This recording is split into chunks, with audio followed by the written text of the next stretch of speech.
Welcome to the new TMZ Live, where we bring you inside our newsroom as our staff chases down today's stories in real time.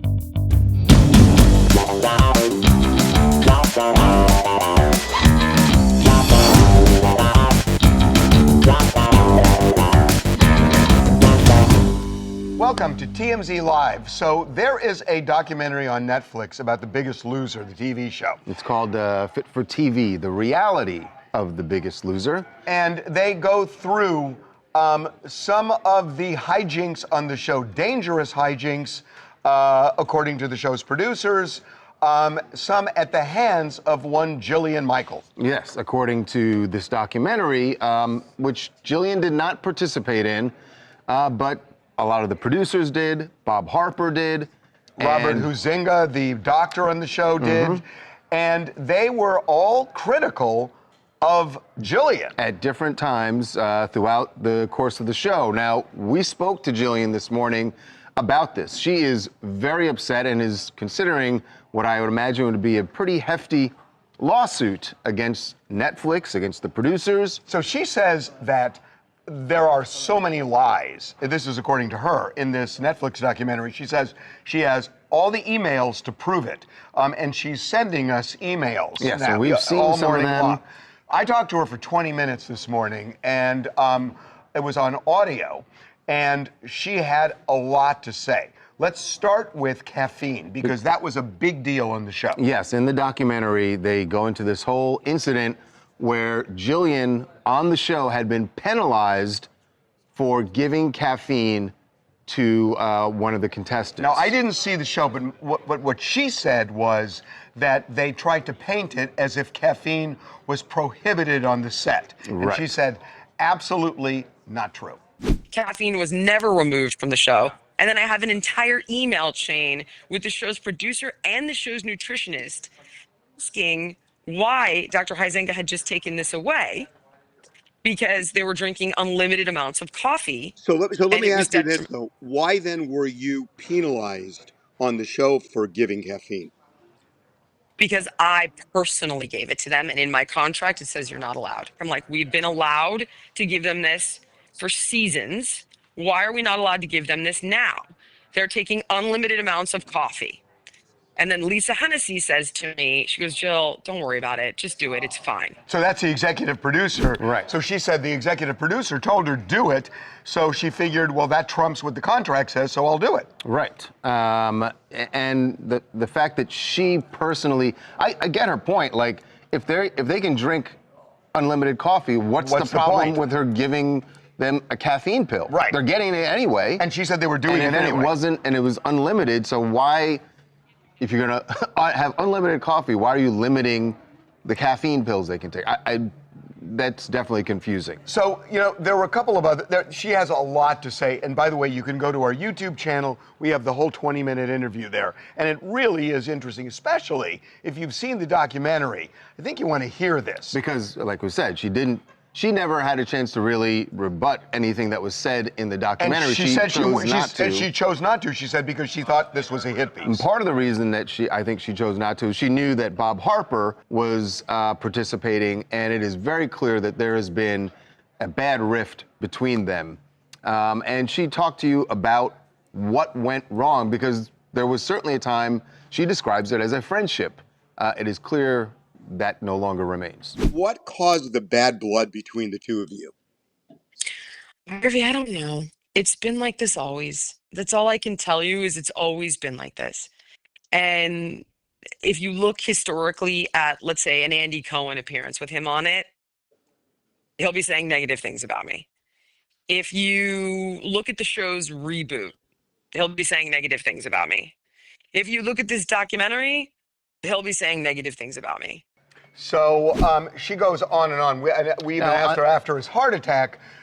She didn't call. Right. He says that on the documentary. He says it in the documentary, and she's saying he's been trashing me forever, and why would I call him at that point? Yeah. So now it gets to this, before we get into the lawsuit thing, Devin, you've been getting emails.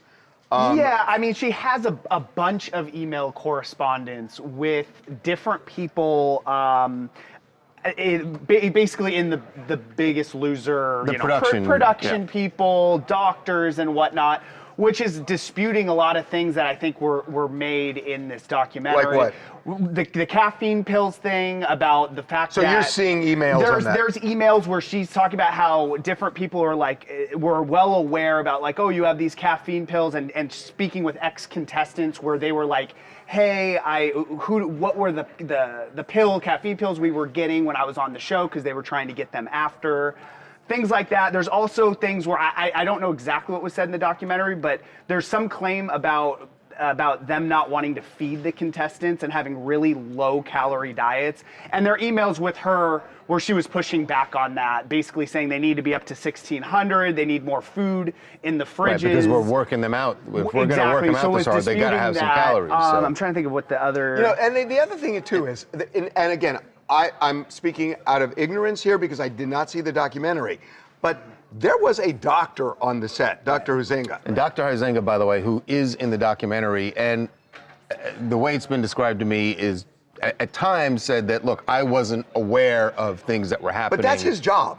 Right. It's like, if you sign up and you say, I will be the doctor supervising the set, isn't that your job to say, if I'm not looped in, then you got to loop me in, because if I'm responsible for the safety of these people, then loop me in on everything. Well, she had some emails as well. And again, I don't know what he did or didn't do. She was questioning that she didn't really totally trust him. You could see in these emails from, over 10 years ago, where she wanted to seek different like outside specialists for her contestants, as well as didn't like the fact that he was taking some of the contestants off drugs cold turkey, which she didn't think was smart. So it was some correspondence with different people. So she was saying basically that they were all aware of all this. So she, armed with all of these emails, and we've only seen, I'd imagine, a small percentage of what she has. She's sending more as the day goes. Jillian says she is going to be meeting with a lawyer, one whose name you've heard a lot over the last year,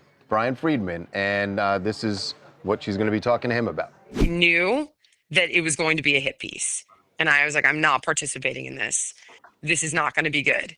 My lawyer then turned around and said, hey, just make sure anything you guys do or say about Jillian, you run through us for fact checking. Not one fact check came through. At this point, it's so egregious and it's so damaging that I don't think I have a choice. So I'm going to be speaking with Brian today at 3:00 to decide if just dumping all of these emails that prove everything I'm saying is the best idea, or pursuing it legally is the best idea.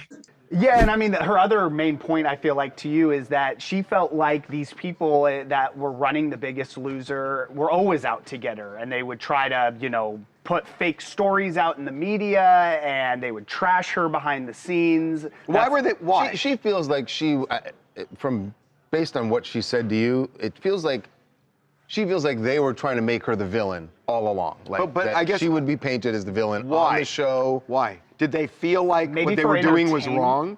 I think either they didn't like her or they were trying to make the show more interesting. Because I don't know.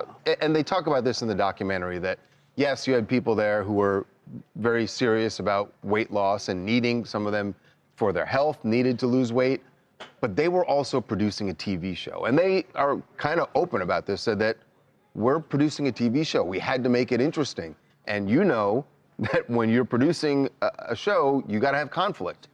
And maybe they decided that Jillian was going to be... But why the off-air conflict is what I'm wondering. Yeah. That's what's weird. That's the part I don't understand. And I got to say this, that I know Jillian has said that she has all these emails, and obviously she does. We've seen some of them. The problem is going to be that Dr. Huizenga, Bob Harper, all the executives, they all have emails too. And so this starts to feel a little bit like Blake Lively and Justin Baldoni again. And maybe that's why Brian Friedman's the right man for the job. Oh my God, is Taylor Swift going to get inserted in this? Nakia from Los Angeles. I do think it's very interesting that Jillian is suing. I don't think that this lawsuit is going to be taken serious. I watched The Biggest Loser live as a heavier set person, and she was the villain and the bad guy. But I personally believe that she's bringing on the lawsuit because right now her name is in the news. She is sitting on big platforms and she's being accused and called out for spreading misinformation because of her political views. So that's why I don't think that they're going to take this lawsuit very serious when it comes to her. Well, we'll see. I mean, the issue, I mean, I'm assuming what she's talking about is a defamation lawsuit. And if it is a defamation lawsuit, if she can prove that it's false, and since she's a public person, that the statements were done maliciously or with reckless disregard, you know, that's the standard. That's so we will pretty see. High standard, especially in this situation. Coming up. So Kevin Costner is facing a very serious lawsuit from a woman who was an actor in his Horizon film series. Well, Kevin Costner and his team say there is plenty of evidence that not only was there not a rape scene, but that Devin LaBella was actually very pleased with the way the whole production went. Be right back. So Kevin Costner is facing a very serious lawsuit from a woman who was an actor in his Horizon film series. She was, I believe, a stunt double. Her name is Devin LaBella. Right. Well, he is now fired back at her, offering up evidence of why her lawsuit should be dismissed. And her lawsuit is based on what she says was a scene that they were blocking. They didn't actually shoot, but they were blocking a scene which essentially was almost like a rape scene. Right. And she describes it as a rape scene in her lawsuit. And it was unscripted, and she said she was traumatized, and that's why she sued. Well, Kevin Costner and his team say there is plenty of evidence that not only was there not a rape scene, but that Devin LaBella was actually very pleased with the way the whole production went. In fact, she sent a text to someone involved in the production after her time on the set was done and said, excuse me, this was 9 days after it was all wrapped. Right. Thank you for these wonderful weeks. I so appreciate you. I learned so much, and thank you again. I'm really happy it worked out the way it did too. Have a great rest of the shoot, and yes, talk soon. I mean, that is damning for her. It's hugely damning because there's an argument that in the heat of the moment you might be deferential to a supervisor who said you want to keep your job in that moment, and you might sort of downplay it. 9 days after the fact, she's effusive. There's the only one way to describe that text is she is gracious for the opportunity. It's clear she had a good time and maybe wants to get other roles in the future or something, but it's just damning to her case that anything bad or untoward happened. And the other thing is one of the things people say is, well, I sent it because we were still shooting, and I felt like I needed to do it so there would be no retaliation. But it was over, and she didn't have to send this. This was a gratuitous, after-the-fact text. And I think that is strong evidence for Kevin Costner. And Kevin's extremely upset too. He has a declaration in his filing where he says, look, I blocked this scene. He's a director of the movie. And by the way, he's saying it wasn't a sex scene. Exactly. He says it wasn't a sex scene. It wasn't filmed. We should describe people when you say block, because that makes it seem like he stopped it, meaning he blocked out figuring out where the cameras would be, where the actors would be, not correct. But he says it was not a rape scene. That's right. He says it was not a rape scene. She was close. She had fabric. She had fabrics of many clothing, many layers of clothing. It says this in the. That's right. Yeah, I wrote this story. I mean, it was clear that she was fully clothed, and the photos show her fully clothed. And he says she had bike shorts underneath. Ankle-length dress. And in some of the photos, she's smirking. There's a smirk on her face. Right. So they included in the lawsuit I wouldn't say she was smiling, but there was no indication that she was a victim having of violence. A pleasant time on set, is what he also says, I'm not known for gratuitous sex scenes. This is Kevin Costner, who's been in the business a very long time, and he's taking offense to the idea that she's damaging his reputation. Did he call it a sex scene? He describes it as unscripted scene that was blocked. The way he describes it is not sex. No. He describes he said there was no sex, nothing, no rape, no sex. He describes the dress was no physical contact. He sort of mounted on top of her, but it wasn't any sex or rape or simulated sex. If you look at the photos, there's no indication of any violence. So is he doing this? Is he filed like a motion to dismiss based on this? It's a slap motion, so he's saying, look, we were filming a movie, so this is obviously protected, Can you not lawyer up here? Yes, he's trying to dismiss the whole thing. He's saying she doesn't even have anything plausible to say. Slap motion. I should get a slap across the face for that. But he's saying, look, this is my reputation. He takes umbrage at the idea that he would film something so gratuitous and offensive. It didn't happen. He says it's patently false. My name's Clark from North Carolina. At first I thought it was a money grab, and then I was kind of thinking, that she was telling the truth. But after hearing, them talk about it and everything, the text message she sent is very, very damning for her. And I know the set photos, a lot of smirks and stuff, and I guess we'll have to wait for more evidence to come out. But as of right now, I'm not so sure that she's being honest. Hey, Clark, either you spend a lot of time out at the beach or you work at a nuclear reactor. Man, look, I've been to the beach This is rich 6 times. coming from you. Are you kidding me? You don't have to take that from him. You don't have to take that from him. About 6 times in the past 2 months, yes, sir. Okay, Clark, we're just kidding. The stakes are even higher than we thought when it comes to peace in Ukraine. It's not just about the citizens of Ukraine. It's not just about the soldiers on the Russian side. No, there's much more at stake for President Trump. Nobel Prize. Even higher than that. Higher than the Nobel Prize? Higher than the Nobel Prize. He says his eternity is on the line.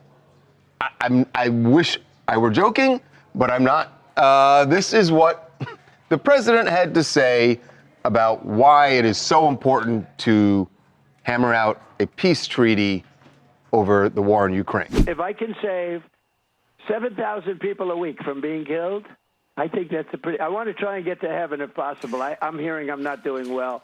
I hear I'm really at the bottom of the totem pole. But if I can get to heaven, this will be one of the reasons. Well, I think I saved a lot of lives with India, Pakistan. They were going at it. I gotta say, it is the most self-aware thing I have heard from Donald Trump in a long time.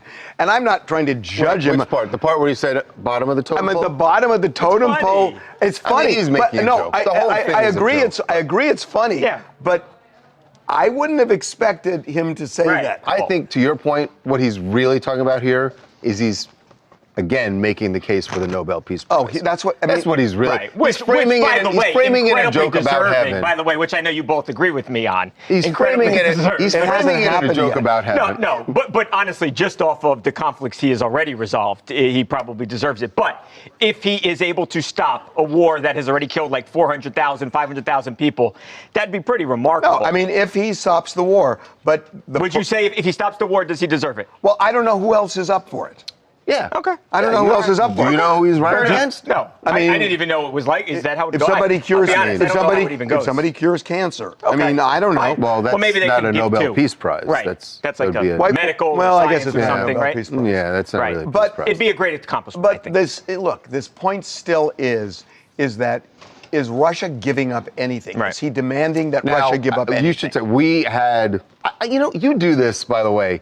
If there's a lull in the morning, if there's just a lull. Oh, I start something. You just start something I totally up. started And he started it this morning. At 7 a.m., and said I'm to minding Mike- my own business over here, and he starts screaming. But it was a legitimate question. It was. What was it? I forget what it was, though. I forget what you asked me. It was. I know question what it was- was. It was about the voting stuff. Oh, the voting stuff. Why is he asking? It was about Putin. Why is he asking Vladimir Putin about voting machines and about mail-in votes? Right. What the hell is he asking Vladimir Putin, who's never had a fair election ever during his tenure? Asking him about elections, and Donald Trump comes out and says, "Well, I talked to Vladimir about it," and well, look, just because Vladimir Putin says something doesn't inherently make it wrong. But it's close. Well, maybe.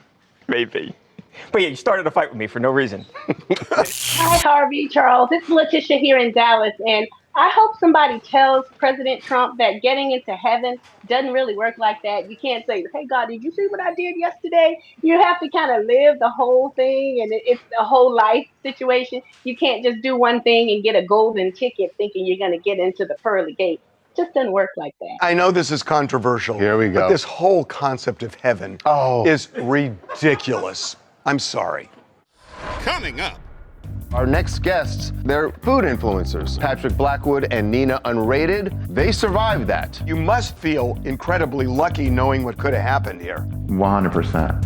Very grateful of everything, just being alive. Be right back. TMZ's got every freaking thing. Big celebs, big stories, big events. BB Rexa was looking hot on vacation. Look at the water, too. Did you just say look at the water? I mean, I'll be honest, that is what I was looking at.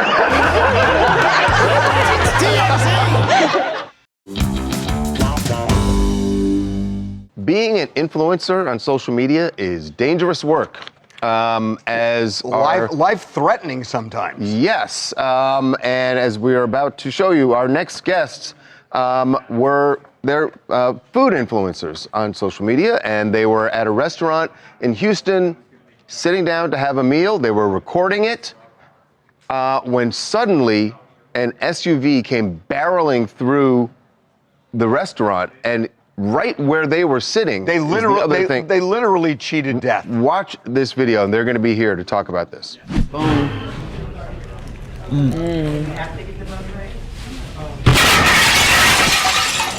Wow, I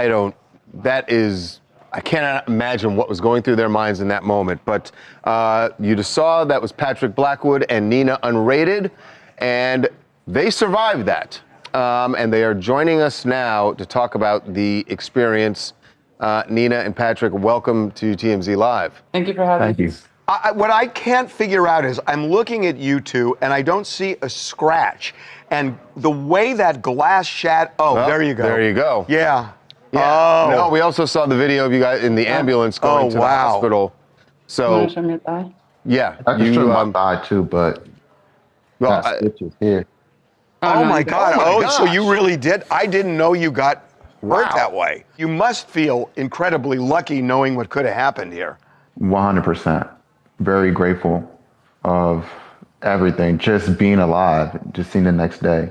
I feel like we were highly favored by the universe, and our angels were there. Till this moment, I'm still having a hard time understanding how we walked away without missing limbs or glass hitting our neck or just being decapitated in general. I don't know. I don't understand what happened. There was a lot of confusion at that moment, but we're beyond grateful to be alive and breathing, and I don't wish this on anybody. It was a very traumatic experience, and I could see the shock on your faces in just the seconds after, once you actually started to walk away from the booth. So we should tell, you guys you're at Cuvées Culinary Creations in Houston. Do you know what, and we've spoken to police, and I'm not really clear on this, do you know, being on the scene, what happened, why the person who was driving that SUV ended up plowing into the restaurant? I know there were no arrests made, and police just said it was just a bad accident. But how does a bad accident like that happen? Right. from what I heard, the police told me when we were at the hospital that it was due to dehydration. But when it happened, I have the aftermath, which I have not released that video. There's about another 20 minutes of when the police got there, the ambulance got there. I do have that content because the camera kept running. It was on a tripod, so it just kept running. But yeah, so I have all of that. It's documented. I can hear myself in the video saying, "Did they do this on purpose?" And then she tried to back the car up, and I freaked out, and I was like, "Don't move the car," like, because I thought she was trying to kill us. I got to tell you guys, we talked about this in our morning meeting today, and I don't want to make light of it because I'm so glad you guys are okay, even though you have, some cuts and bruises. But we got into this because a couple of women in our office were saying, "Patrick, you weren't chivalrous enough." And all the guys were saying, "That's crazy," because I could see you pull Nina away, and you were closest. You took the brunt, and we you got were in a pushing. To me, it looked like you were trying to push Nina out of any danger that might be coming. That was clear. I also know that in those seconds, because we're watching it in slow-mo, but in those seconds, you don't know what the heck's going on, and you were pushing her away. So I thought you got a bad rap by a couple of people in our office. Like I said, it was just like a natural instinct. I closed my eyes, and once I opened my eyes, I saw it. I was like, let me try to move as fast as I can. So all I can do is just trying to shove her out the way and then grab her at the same time. And then she grabbed me at the same time. And I was trying to just move out the way as fast as I can. Yeah. Yeah. Gosh. Well, thank God you're okay. Do you guys plan to go back to Cuvées? And you didn't get to actually, do your thing and to weigh in on the food. I'm sure Cuvées would love to have you come back to actually tell people what they got on the menu. Funny thing is, we did went back the next day. You did go back? You did go back? I went back to finish my oxtails. I was like, there's no way. Oh, you didn't say it was oxtails. Oh, wait a second. Now I get why you went But back. you didn't sit by the window. So they was asking, where do you want to sit at? I was like, nah, I got to sit in the middle. Yeah, exactly. And the wall. I don't want to be next to a wall or a window. I want to be in the middle. Yeah. Yeah. So I just got one piece of advice. I mean, I suppose we're not really here to dispense advice, but you have a beautiful kitchen. You might want to just cook there because it feels a lot safer to me. We haven't really left the house. Other than that, we went to the Walgreens to get medication, but we canceled all of our eating shows for the next few days. And that's just because psychologically, the thought of sitting at a restaurant and enjoying my food doesn't feel too comfortable right now.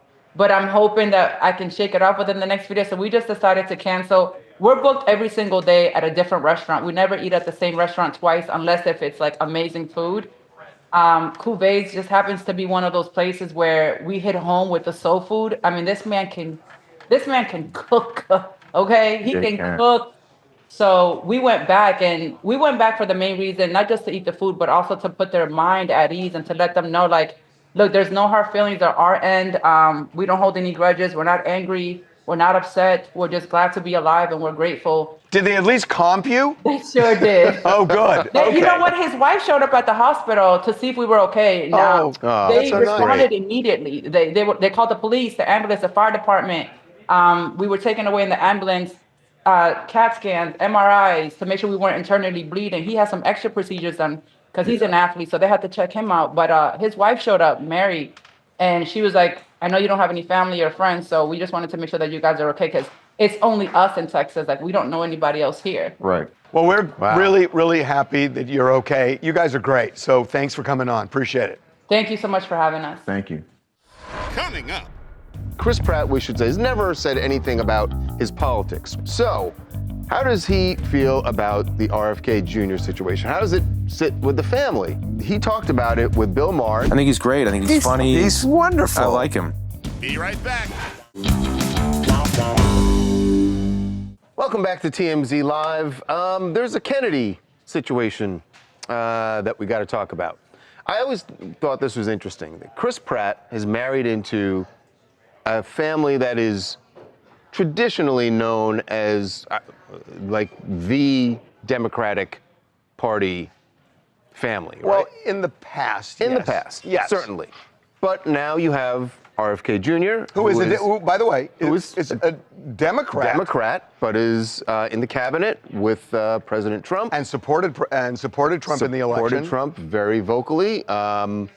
So how does Chris Pratt feel about this? And Chris Pratt, we should say, has never said anything about his politics. We know, talks about his religion. There are reasons to believe he is conservative, though he's never actually said anything about politics. But there are definite reasons to believe that. There are reasons that you could believe that. So how does he feel about the RFK Jr. situation? How does it sit with the family? He talked about it with Bill Maher. He was on Bill's podcast, Club Random. And this is what he said about his interactions with RFK Jr. And I think you can parse out something about how the family feels about RFK Jr. as well. I've spent number of occasions hanging with him just in a strictly, family dinner kind of vibe. And I really got along with him well. He's great. I think he's great. I think he's funny. He's wonderful. I like him. Yes. I love him. Politics, it's a nasty business. And so my little bit of experience, I've been able to see how the person that you are can be sometimes in stark contrast to the person that your enemy is saying that you are. And in politics, you inherit enemies. You know what's really interesting about that is that his mother-in-law, she dated and then married a very famous Republican, Arnold Schwarzenegger. So it's not like that family hasn't had direct experience. They've been down this road. They've been down the road. I got to say that I have a lot of issues with RFK Jr.'s policies, but I know him, and I know him mostly from my gym because we go to the same gym, at least when he lived in LA. And he was always a really nice guy, and we would talk and laugh. And, you know, I kind of get what Chris Pratt is saying. We always talk about this around Thanksgiving, right? That you have in a big family, there are going to be people who not everybody agrees when it comes to politics. So how much do you religion. disagree before you dislike? That's how the do you question. sit around the table? But it sounds like they're going to be fine. That they're going to be fine. Although it's not true with a lot of the rest of the Kennedy family, because a lot of them are really against. Yeah, I'm pretty sure Jack Schlossberg, I don't think is going to be breaking bread. Rory with RFK Kennedy, Jr. there are a lot of people. Yeah, it is refreshing though, right? I think you see a lot of people. You associate them with their party. I think that's what Chris is trying to say here, right? That if he's a Democrat or he's a Republican, I gotta hate him. He's like, I can disagree with some of his policies and I can still like him. So I thought it was a refreshing take that, okay, we can separate the policies and the parties and just people's personalities. Sometimes you can. Yeah, hopefully. Hey, this Keith from DC, man. But on the Chris Pratt and RFK Jr. situation, I felt like, you know, it was copacetic and laughs when it's at home and I guess behind the scenes at this point. And, you know, when it comes to politics and his position, he would rather stay out of it because, you know, people can take your opinion and spin it or take it the wrong way, being that, you know, when it comes to political atmospheres, you know, it could be radically charged about the littlest things. You're right. And by the way, kind of a smart career move because why piss off half your... Right. You know, half the people who... I think he said that's why he doesn't talk about his politics. Kind of makes sense. I believe the phrase goes, play stupid games, win stupid prizes. That's the phrase. Some people think that California's governor, Gavin Newsome, is playing stupid games, you being one of them, where he is now decided he's going to do the whole Trump thing where he has these AI-created images to support his political views. He's trying to pull a Trump. Right, and he posted these in the last few days. His press office has posted these images. Making it look like Kid Rock supports Gavin Newsom. Kid Rock wants you to support Gavin Newsom. Kid Rock bit the bait. He did, and this is the prize that Gavin Newsom got. Kid Rock's response, the only support Gavin Newsome will ever get out of me is from these nuts. It doesn't grammatically make any sense, but it's funny. You can just say that, and it's always funny.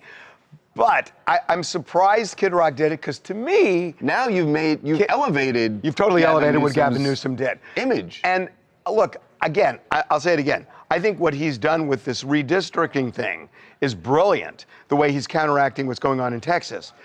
You can't play Trump's game if you're a slick professional politician.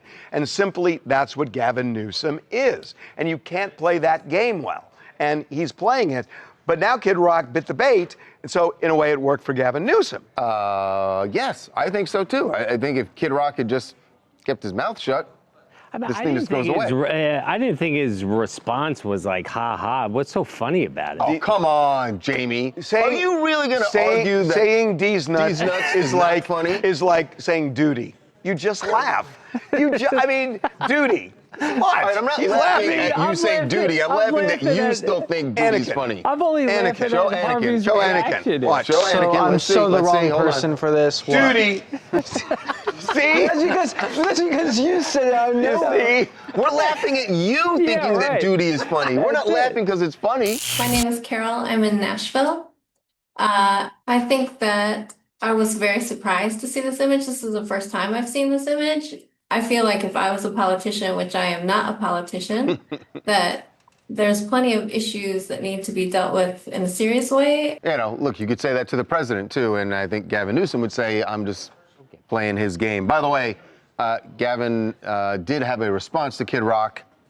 I hate Kid Rock. And then he said, duty. See, he laughed.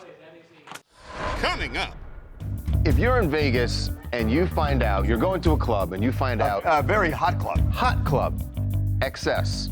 At the Wynn. And you hear that Justin Bieber is going to be there. Watch what happened, because it wasn't Justin Bieber, which I would hope will be painfully obvious to you when you see this.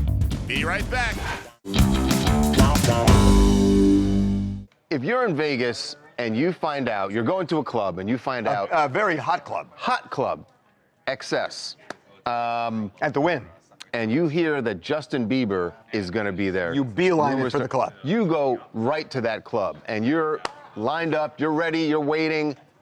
That actually happened in Las Vegas, and you can imagine that everyone in this club was excited beyond belief when DJ Griffin said, "We got a special guest." Watch what happened, because it wasn't Justin Bieber, which I would hope will be painfully obvious to you when you see this.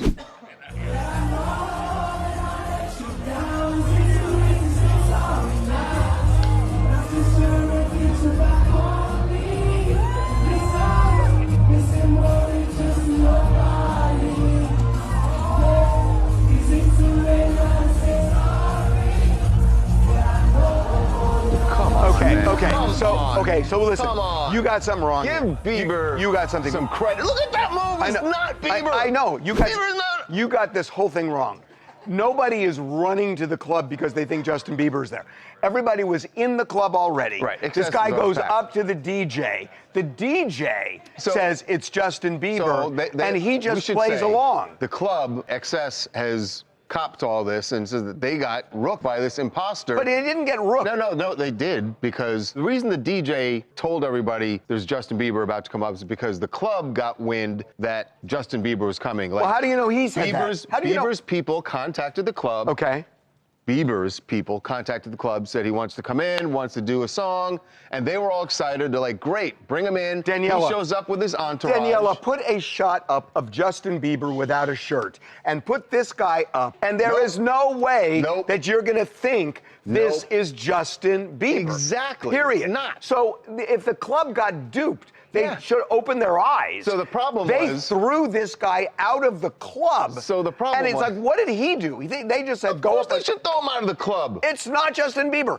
Anybody knows that it's not. No. By the way, the guy is French. He speaks French. So here's what happened. It's because there was an advance phone call made, right? And the club is excited. It's certainly plausible. But it's not Justin Bieber. I know, but they don't know that yet. Well, so the problem was when he, because it's on the phone. Fine. Are you not understanding the words that is coming out of my mouth? How did he end up on stage? How did he end up on stage? How did he end up on where stage? They went wrong is when he showed up with his entourage, nobody had the balls to say, hey, that's not Justin Bieber. That's not on him. That's on the club. Hi, Isabella from Mexico. And yeah, we all thought it was Justin. It was crazy.